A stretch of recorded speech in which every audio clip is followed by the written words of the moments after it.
Interacciones biológicas. El objetivo de esta clase es comprender las relaciones biológicas interespecíficas e intraespecíficas, valorando su importancia para los seres vivos. Hola, ¿cómo están? Bueno, la clase de hoy día, como ya escucharon, va a tratar sobre las interacciones biológicas. La última clase conversamos sobre las propiedades y características que tienen las distintas poblaciones de seres vivos en los ecosistemas. Entonces, ya que sabemos cómo se comporta la población, nos toca esta clase, ¿verdad?, comprender cómo interaccionan los distintos seres vivos que componen las poblaciones. Y por lo tanto también cómo interaccionan entre las poblaciones. Bien, de esto se desprenden dos términos o dos tipos de interacciones que son las que mencionamos en el objetivo, ¿verdad? Que era comprender tanto las relaciones interespecíficas como las intraespecíficas. Entonces, para empezar debemos entender cuál es la diferencia entre un tipo y el otro. Bien, específicamente las relaciones intraespecíficas. Intra viene de dentro, por lo tanto van a ser las relaciones que se establecen entre individuos de una misma población, ¿ya? Por ejemplo, si yo tengo una población de conejos, vamos a ver cómo interactúan entre ellos, ese es el tipo.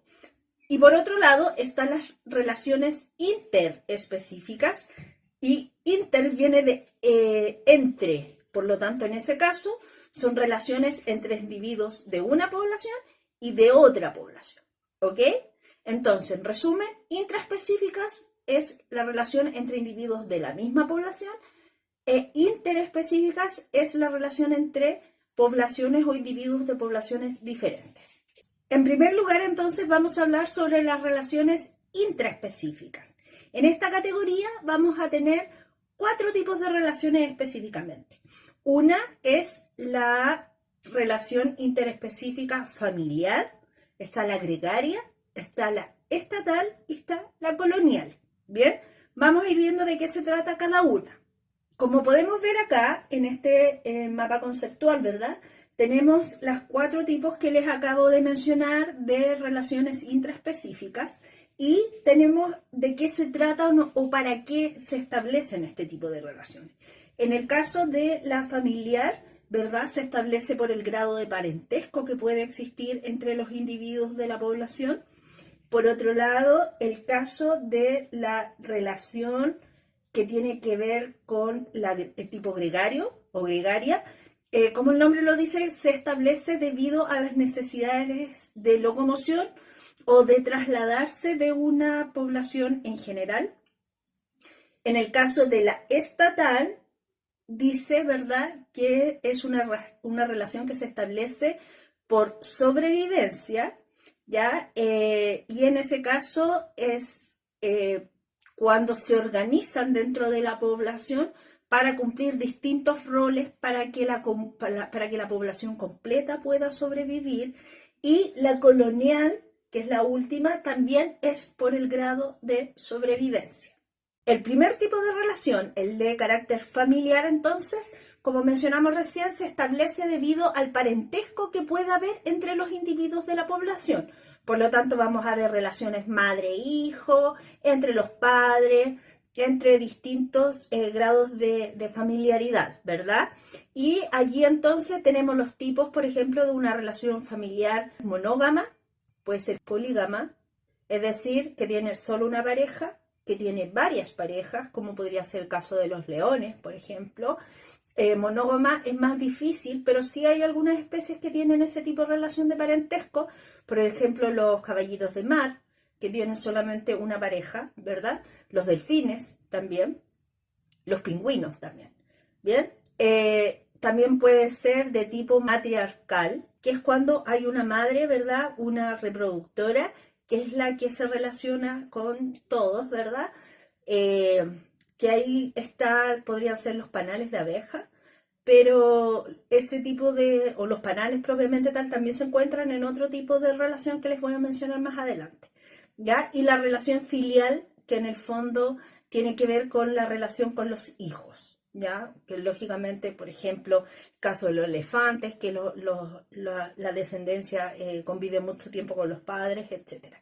Bien, el segundo tipo que acabamos de mencionar es el tipo de relación gregaria, ¿verdad? Y como les mencioné, tiene que ver con el transporte o la locomoción de los distintos individuos de la población y que se realiza de forma conjunta, ¿ya? En este caso tenemos, por ejemplo, los bancos de peces, tenemos las manadas de mamíferos que se mueven en conjunto, como, no sé, los caballos salvajes, también pueden ser los elefantes, que también les mencioné recién, etcétera. Bien, ahora, en general, se mueven en conjunto y el comportamiento dentro de los individuos de poblaciones gregarias es similar, ¿ya? Para tener el mismo como grado de sobrevivencia. Bien. En tercer lugar, entonces, teníamos el tipo de relación estatal, que viene de la palabra de Estado, ¿ya? Donde en el fondo se diferencian distintos roles dentro de la población para poder sobrevivir. Y allí tenemos el claro ejemplo de la organización que tienen las abejas en el panal, ¿cierto? Tenemos una abeja reina, ¿verdad? Tenemos una clase obrera, que es la que realiza los trabajos, etc. En general, los insectos trabajan mucho bajo este tipo de relación intraespecífica.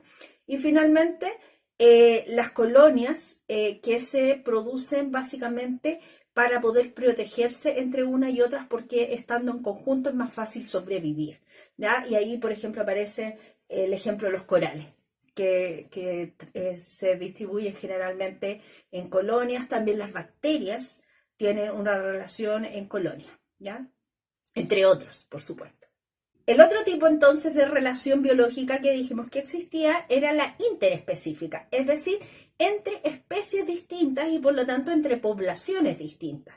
Bien, ahora, este tipo de relación se caracteriza porque hay distintos efectos que se producen en los seres vivos que se relacionan. ¿A qué me refiero con esto? Que algunos efectos pueden ser positivos, porque los individuos resultan beneficiados con esta relación, y ahí hablamos de efecto positivo, se simboliza con un signo positivo, más. Tenemos algunas especies que van a sufrir un efecto o van a tener que sobrellevar un efecto negativo, que se simboliza con el signo menos, y tenemos especies que tienen un efecto neutro, es decir, no le favorece, pero tampoco le perjudica el tipo de relación que se establece entre los individuos de distintas poblaciones o de distintas especies. Bien, dentro de esto vamos a encontrar también una serie de tipos que los vamos a ver específicamente, están en este mapa conceptual, ¿cierto? Entonces, de las relaciones interespecíficas vamos a tener un gran grupo que son las simbiosis, ¿ya? Donde en su interior o dentro de ella encontramos, ¿verdad?, lo que es el mutualismo, el comensalismo y el parasitismo. Bien, luego viene la protocooperación, que ese es otro tipo. Tenemos la competencia, que a su vez puede ser tanto inter como intraespecífica. Bien, tenemos la depredación y finalmente el amensalismo. Entonces ahora vamos a empezar a ver cada una de ellas. Entonces vamos a hablar de las simbiosis. La palabra simbiosis significa vivir juntos, ¿bien? Por lo tanto, son relaciones donde los dos individuos que componen esta relación viven de forma conjunta, ¿bien? Y de ahí teníamos entonces tres tipos que mencioné recién: el mutualismo, el comensalismo y el parasitismo. Vamos a empezar con el mutualismo. La palabra mutualismo viene de mutuo, ¿bien? Y en este caso se establece entre dos especies distintas donde ambos tienen un efecto positivo. Ambos se benefician, es algo mutuo. Y es tanto el efecto mutuo que si ellos viven separados, mueren, ¿verdad? Por lo tanto, estamos hablando que es una relación obligada, porque si se separan, no logran sobrevivir.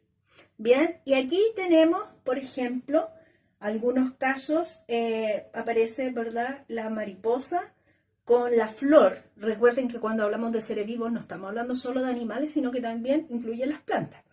Entonces, en este caso, por ejemplo, la polinización, ¿por qué es un mutualismo? Porque ambos se ven beneficiados.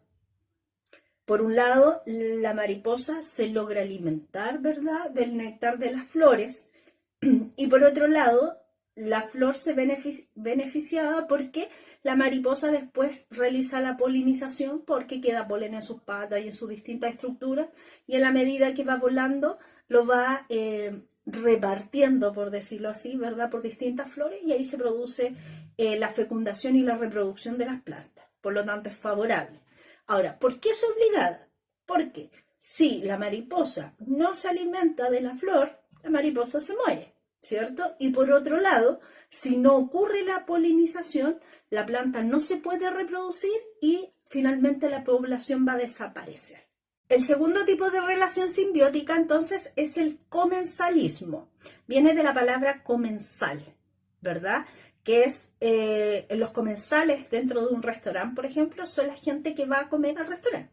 Entonces, en este caso, ¿qué va a pasar? Uno sale beneficiado, es decir, tiene un efecto positivo, pero al otro no le favorece, pero tampoco le afecta, por lo tanto, su efecto es neutro. ¿Ya? En ese caso lo simbolizaríamos como más y un cero, que es cuando es neutro. Bien, por lo tanto, no es una relación obligada, pero uno de los individuos se ve favorecido. Un ejemplo clásico que aparece en casi todos los libros, diría yo, es este del tiburón con el pez rémola. Las rémolas son unos peces que lo que hacen es alimentarse de los detritos celulares, es decir, de los restos de células muertas de la piel del tiburón. De hecho, muchos viven anclados, es decir, van pegados en el tiburón y lo persiguen por todos lados, ¿ya? Para poder alimentarse. Y en ese caso, obviamente, la rémola es la especie beneficiada, ¿verdad? Porque se alimenta, pero el tiburón no le afecta nada, finalmente. No tiene ni un beneficio, pero tampoco lo afecta. También hay otro ejemplo, que también en el caso de las plantas es más difícil de detectar los tipos de relaciones, la del búho chileno con los árboles donde ellos se encuentran. ¿Por qué? Porque lógicamente el búho sale beneficiado porque tiene un hábitat en esos árboles, pero el árbol en el fondo le da lo mismo, no se afecta ni se beneficia porque el búho esté ahí. En tercer lugar está la simbiosis del parasitismo. Yo creo que esta quizás la han logrado establecer o la han escuchado más cuando uno habla de parásitos, ¿cierto?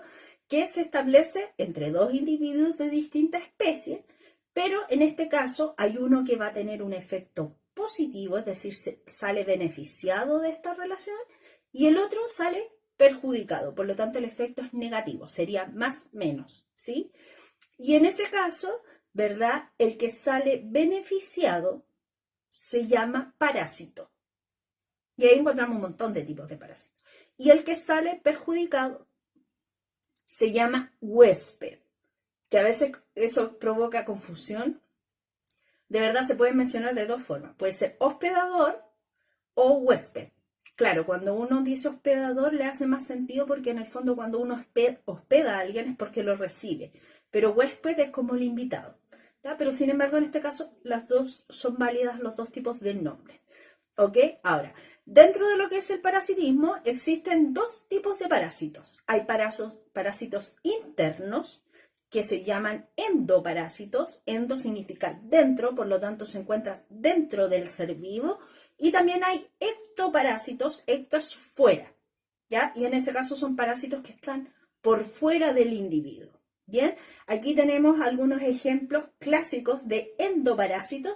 Son muy comunes lo que se conocen como gusanos o lombrices. Antiguamente eran muy comunes en el ser humano.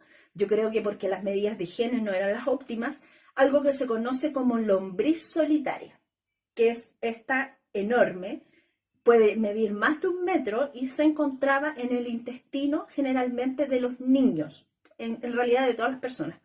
Este tipo de lombriz, su nombre real y correcto se llaman tenias, y las tenias son gusanos planos, ya no son como el típico gusano redondito, sino que es plano, en forma de cinta, de hecho, tiene que ver con eso.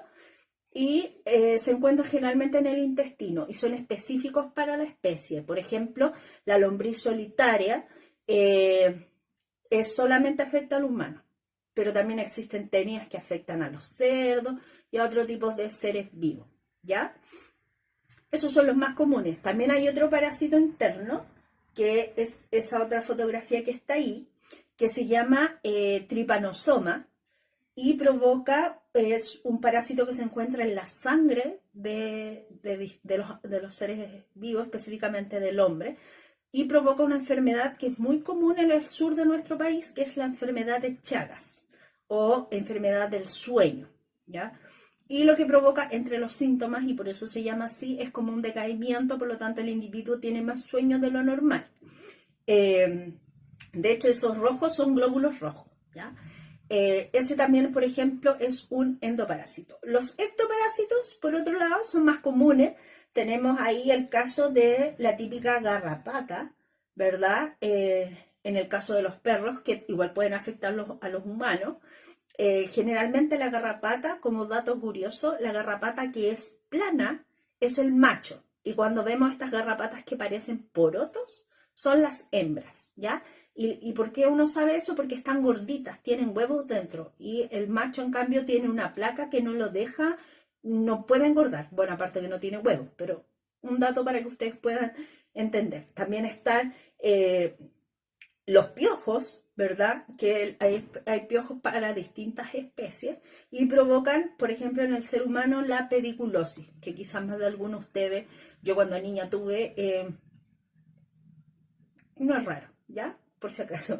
Entonces ahí tenemos otro tipo de enfermedad externa. En los perros está la tiña, por ejemplo, la sarna, que la provocan los ácaros, y así hay una sin fin de parásitos externos. Entonces, acabamos de ver ahora lo que eran las simbiosis que tenían estos tres tipos de relaciones. Ahora vamos a ver la protocooperación, ¿verdad? Y tiene que ver, como el nombre lo dice, con la cooperación que se produce entre las distintas especies.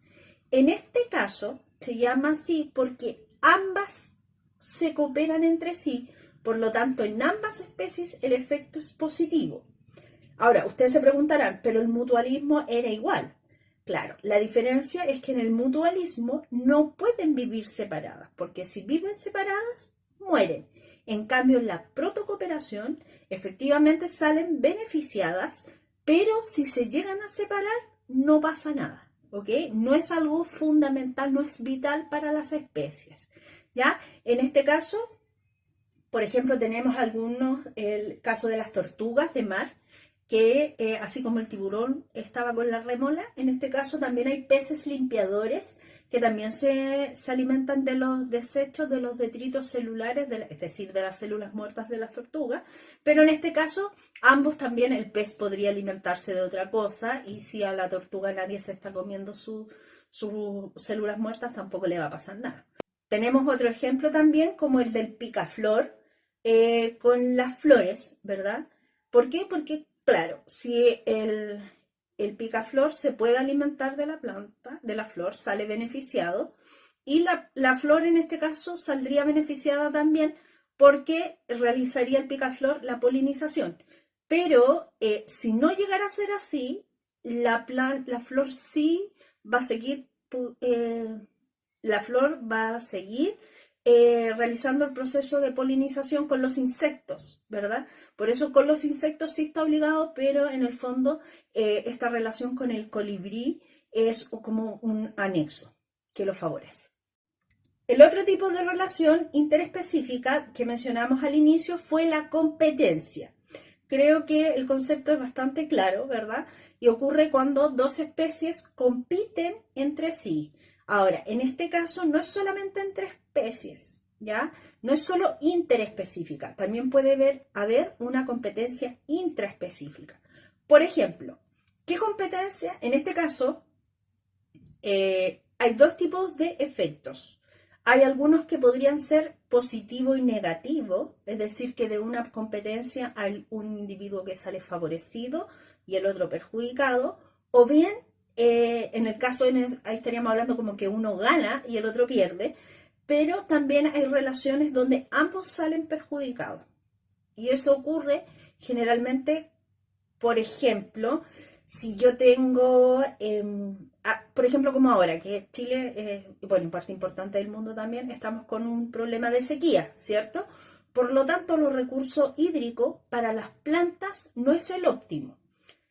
Y eso claramente ha llevado a perder o a que no exista tanta planta disponible para que los herbívoros se puedan alimentar. Por lo tanto, en ese caso, dos tipos de herbívoros, podríamos estar hablando de conejos y ovejas, por ejemplo, ambos compiten porque ambos se alimentan del pasto, ¿ya? Pero como estamos en sequía, en el fondo, finalmente los dos pierden porque lo poco que hay lo tienen que compartir, ¿ya? En ese caso, los dos tendrían un efecto negativo.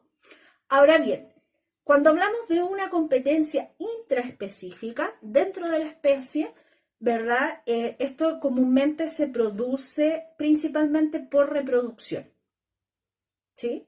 Porque lógicamente es lo típico, como ven ahí, cuando los machos compiten, ¿verdad? Por poder aparearse con una hembra. Y lógicamente y el que gana es el que sale beneficiado y el otro perjudicado porque finalmente es el que se puede reproducir. Bien, ahora, dentro de las interespecíficas, es decir, entre las especies, generalmente se establecen las competencias entre especies por alimentación o bien por el nicho ecológico, es decir, por ocupar un lugar específico. Bien, y en este caso tenemos el típico ejemplo que se ve en las películas o en los documentales donde el león compite con la hiena, ¿verdad? Y finalmente ahí generalmente la que pierde es la hiena, al ser un animal carroñero se alimenta solamente de los restos, pero en muchas ocasiones llegan al momento en que el león, la leona en realidad cazó al animal y tratan en el fondo de obtener un poco más de alimento, ¿ya? Otro ejemplo de competencia, por ejemplo, interespecífica, que es decir, entre especies distintas, es cuando ganan algún lugar. Por ejemplo, cuando compiten por un nicho ecológico que quizá tenga más agua disponible como recurso, entonces ahí hay distintos grados de interacciones para poder sobrevivir. Ahora bien, existen casos que es como una consecuencia en el fondo de algunos tipos de competencia que se establece entre los seres vivos, que ocurre finalmente una adecuación de las especies. ¿A qué se refiere específicamente? Cuando dos especies distintas están compitiendo por un nicho ecológico, es decir, por un lugar, por un hábitat, ya sea porque tiene más recursos, más alimentos, etcétera, ya ahí estamos hablando que entran en franca competencia y se llama zona de solapamiento, ¿bien? Que es el lugar donde se está estableciendo esta competencia. Ahora, en general, si la zona aumenta, es decir, si esta zona de solapamiento aumenta, porque aumenta la competencia, ¿verdad? Lo que va a provocar es que el individuo que pierde o la población que pierda se debe alejar del lugar, ¿verdad? O incluso o debe aceptar repartir el recurso y generalmente queda con menos disposición de alimento, ¿verdad? Sin embargo, ocurren en algunos casos adaptaciones selectivas. ¿Y qué significa esto? Específicamente que se adaptan a, por ejemplo, aquí está, tenemos distintas especies de aves que se alimentan del mismo tipo de pino, ¿bien? Tenemos específicamente 5 especies distintas y si ustedes se fijan, allí ocurrió una adaptación selectiva para poder coexistir, es decir, para poder vivir en conjunto. Entonces, por ejemplo, tengo una especie que está marcado en verde, tengo una especie que prefiere alimentarse, ¿verdad?, de la copa de los pinos. Por lo tanto, y si se fijan, existe otra especie, la que está acá abajo, que prefiere alimentarse en realidad de la base del árbol. Por lo tanto, en el fondo es como que cada especie eligió o se repartieron el pino como tal para que así una no interfiera con la otra. Se adaptaron para poder coexistir en conjunto. Otro tipo de relación interespecífica, y que yo estoy segura que han escuchado, es la depredación. Lógicamente viene de depredar, es decir, es una relación de alimentación donde tenemos un individuo que sale beneficiado y otro que sale perjudicado, ¿sí? Y en este caso, el que sale beneficiado es el depredador y el que sale perjudicado claramente es la presa, porque muere, ¿cierto? Y sirve de alimento, ¿verdad?, para el depredador. Existen ejemplos bastante claros, como les mencioné anteriormente, que quizá han visto en los documentales, donde hay, por ejemplo, las leonas, que son grandes cazadoras, ¿verdad?, depredadoras. También está, por ejemplo, el caso de las aves, que uno muchas veces se olvida, pero se alimentan de gusanos, de lombrices, y ahí hay una depredación. Uno generalmente cuando hablan de depredación, uno se imagina como un animal corriendo detrás de otro y toda esta escena como de la selva africana. Sin embargo, no es necesariamente así, ¿ya? O sea, un conejo cuando se come un pasto, hay depredación. ¿Por qué? El pasto también es un ser vivo, ¿verdad? Y es la presa en este caso, ¿ya? Que ahí pues está el ejemplo de el panda, ¿verdad? Que come bambú. Ahí también hay un tipo de relación de depredación, ¿verdad? Y otros que generalmente están los grandes felinos. También puede estar ahí como el caso de los osos pardo que se alimentan, ¿verdad?, de peces. Y así un sinfín de relaciones de depredación que existen en los distintos ecosistemas. Y el último tipo de relación es el amensalismo. En este caso, lo que va a ocurrir es que dos especies se relacionan y hay una que sale perjudicada, es decir, tiene un efecto negativo, menos, y hay otro que ni le favorece ni le perjudica, por lo tanto es un efecto neutro. Bien, entonces uno sale perjudicado y al otro le da lo mismo la relación.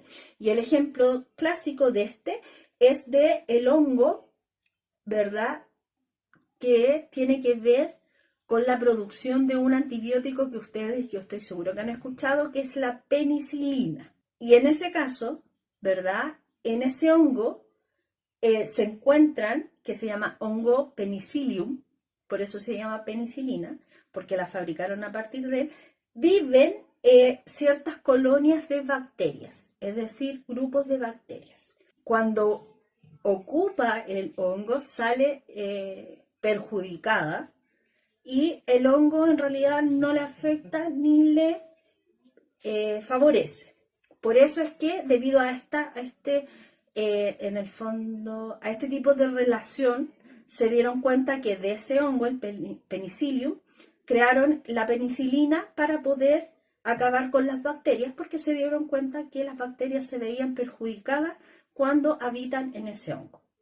Otro ejemplo que podemos dar en el caso de las piñas de los pinos, yo creo que quizá han ido al campo generalmente y existen las piñas que están botadas en el suelo y también restos del pino, hojas que se caen. Bueno, eso, ahí hay una relación de amensalismo con las semillas que desean germinar de otros tipos de planta, porque los restos de pino tienen una sustancia tóxica que evita que las semillas que están en el suelo puedan germinar. Por lo tanto, en ese caso, las semillas de las distintas plantas son las perjudicadas porque no pueden germinar. Y por el otro lado, a los restos del pino o las piñas, etcétera, no le perjudica y tampoco le favorece. Con este último tipo de interacción se finaliza entonces los tipos de interacciones biológicas más conocidos y más frecuentes que se establecen entre los distintos seres vivos de los ecosistemas. Ahora, lograron comprender la gran diferencia entonces que existe entre las intraespecíficas, que son dentro de individuos de la misma especie, y las interespecíficas entre individuos de distintas especies.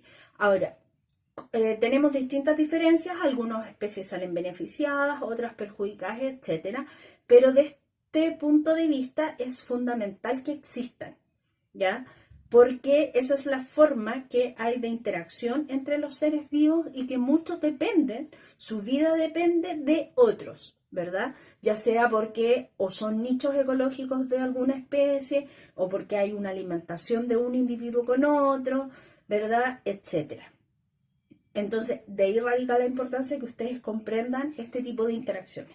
Entonces, como siempre, recuerden que si tienen dudas respecto a esto, me pueden ubicar por cualquiera de los 3 canales que tengo habilitados, ¿cierto? Que es Classroom, que es WhatsApp o bien Instagram. Y eso. Así que nos estamos viendo, cuídense, que estén súper bien. Chao.